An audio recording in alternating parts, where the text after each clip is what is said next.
Welcome to the GK objective biology channel. तो हम discuss कर रहे हैं नीट यूजी 2021 केमिस्ट्री का पेपर। कोड है N3। ठीक है जी, कोड कोई सा भी हो, एक्सप्लेनेशन सबकी सेम है। तो इनकी एक्सप्लेनेशन देखने से हमें ये आइडिया लगेगा भाई क्वेश्चन किस तरीके से करने हैं, और जो फर्दर तैयारी कर रहे हैं उनके लिए बहुत हेल्पफुल होने वाली है।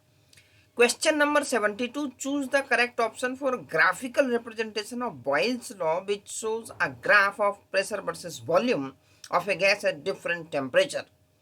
तो क्वेश्चन तो पूरे आधे पेज का है, लेकिन इस क्वेश्चन में है कुछ नहीं ऐसा। देखो भाई, 72 को मैं कैसे सॉल्व करूंगा।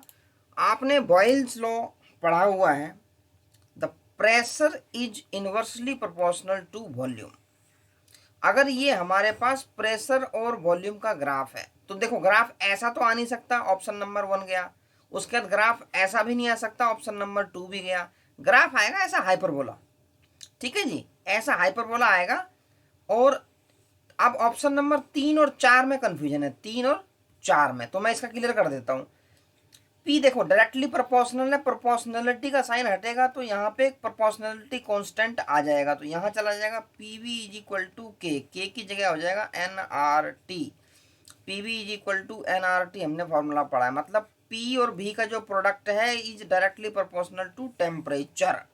ठीक है जी।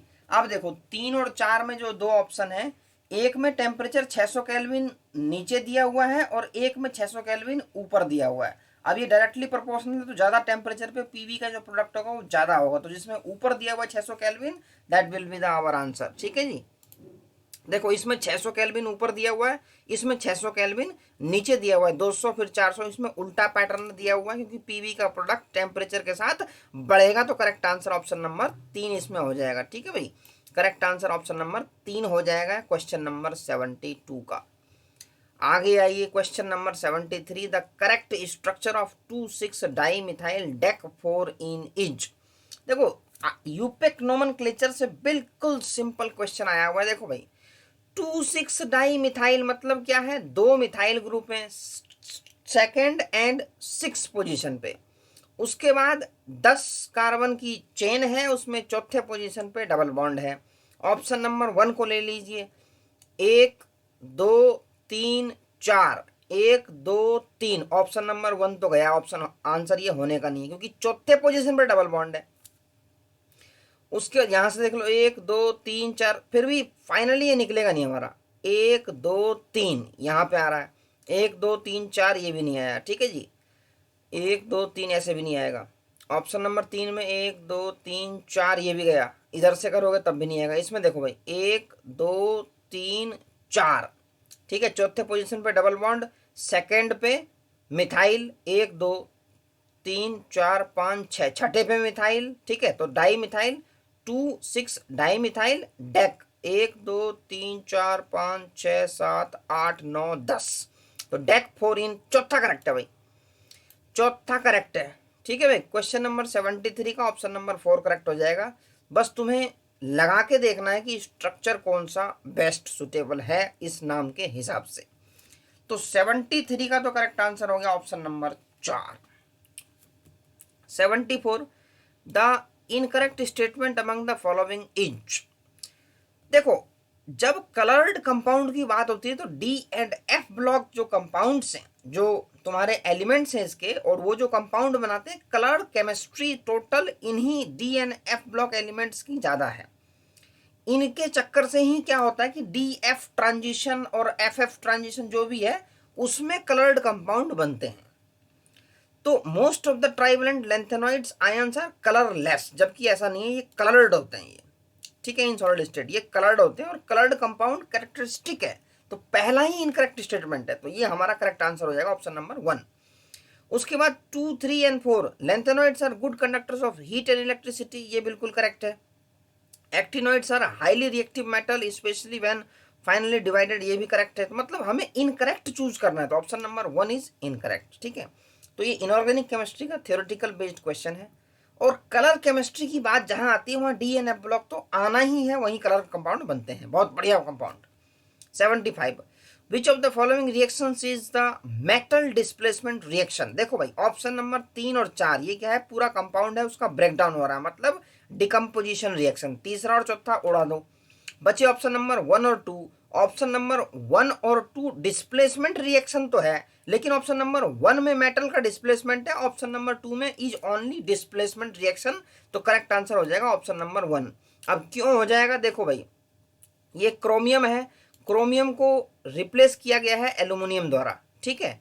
तो जो हाईली रिएक्टिव मेटल है वो लेस रिएक्टिव मेटल को रिप्लेस कर देगा, that is your metal displacement reaction. Option number 1 इसमें करेक्ट हो जाएगा हीट करने के बाद। 76 which one among the following is the correct option for the right relationship between Cp and Cv for 1 mole of an ideal gas Cp minus Cv is equal to R। ये तो बिल्कुल thermodynamics का concept है, simple concept है, रटा होना चाहिए।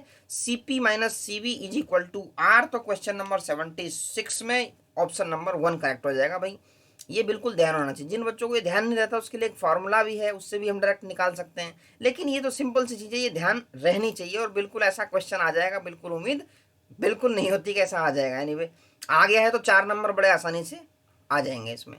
77 among the following alkaline earth metal halides one which is covalent. देखो भाई अब यहीं से पॉइंट पकड़ो, कोवलेंट। इन चारों में से स्ट्रोंशियम, मैग्नीशियम, बेरिलियम और कैल्शियम, बेरिलियम का साइज बहुत छोटा है तो ये कोवलेंट इन नेचर होता है, बाकी 3 आयनिक नेचर में होते हैं। तो कोवलेंट एक ही है, तो ऑप्शन नंबर 3 ही करेक्ट हो जाएगा।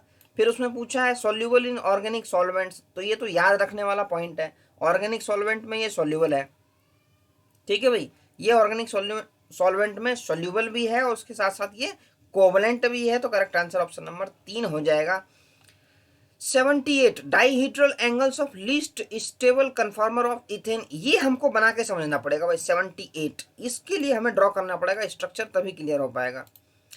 देखो भाई 2 तरह की कन्फॉर्मेशंस होती हैं, ठीक है भाई, एक तो एक्लिप्स्ड होती हैं और एक तुम्हारी होती हैं स्टैगर्ड। अब इथेन के केस में देखो एक्लिप्स्ड तो उसमें क्या है, 6 हाइड्रोजन है इसके अंदर, ठीक है, तो 6 के 6 जो हैं अरेंज होंगे। जब एक्लिप्स्ड होगा ये मतलब इसके पीछे होगा जस्ट, ठीक है भाई, इसमें जो हाइड्रोजन एटम है एक दूसरे के पीछे होंगे, तो यहाँ पे डाइहीड्रल एंगल जो है वो 0 हो जाएगा। और ये जो है ये लेस स्टेबल है, लेस स्टेबल। इसके बाद जो है स्टैगर्ड वाला ये तुम्हारा मोर स्टेबल है, ठीक है, ये वाला जो स्ट्रक्चर है ये मोर स्टेबल है, लेकिन इसके अंदर डाइहीड्रल एंगल की जो वैल्यू है वो 60 डिग्री है, ठीक है, डाइहीड्रल एंगल जो है इसमें 60 डिग्री का है, ठीक है भाई। तो यहाँ पे डाइहीड्रल एंगल है, डाइहीड्रल एंगल 60 डिग्री का, यहाँ पे डाइहीड्रल एंगल 0 है, ठीक है भाई, इसमें 0 है डाइहीड्रल एंगल क्योंकि एक दूसरे के पीछे हैं। यहाँ पे क्या है, बिल्कुल इक्वल एंगल बना रहे हैं ये, तो 60 डिग्री का है और ये स्टेबल है, बहुत ज़्यादा स्टेबिलिटी इसके अंदर ज़्यादा है, तो ये स्टेबल भी है। तो हमसे लेस स्टेबल पूछा है और डाइहीड्रल एंगल पूछा है, तो 0 डिग्री का हो जाएगा।